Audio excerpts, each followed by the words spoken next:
Good morning public. तर आज Sunday आहे, तर आपल्याला आज थोडं घर बी आवरायचं आहे. घर आवरून जाऊ कुठेतरी फिरायला. ओके. राम राम पब्लिक. मग काय सकाळी सकाळी आंघोळ पांघोळ करी, देवपूजा करी, किती देवपूजा करणं विकर्जन असे कारण त्यासनाशिवाय आपलं कोण नाही. त्यामुळे देवपूजा करी किती बाहेर पाचता एक नंबर व्ह्यू होता. मग काय तुम्ही पाहा ना, अशा एवढा भारी व्ह्यू होता बरं का, एकदम भारी वाटणं काही विषय नाही.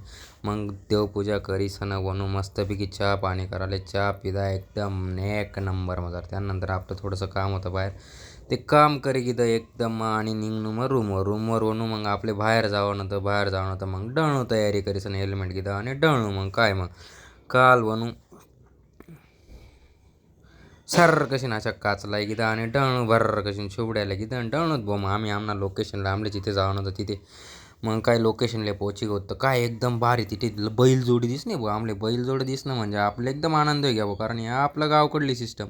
मग काय बोटनं तिकीट काढत सर कशी गरा गरा गरा गरा पॅन्डल मारा आपले काय रेसर घ्यावा ना पैसा नाही. त्यामुळे आपली गरीबनी बोट स्वतः पायसरी मारणं व्ह्यू व्ह्यू एक नंबर दिशी राहता बो. काय एकदम मजाच मजा नाही का, एकदम ओके मजार गंमत चालू होती. त्यानं मग वातावरण एवढं भारी होतं ना, डायरेक्ट नांद खुळा आणि जळगाव धुळा असं म्हणणारच नाही मी, डायरेक्ट नादच खुळा होता फक्त. जळगाव धुळा बिळा काय नव्हतं.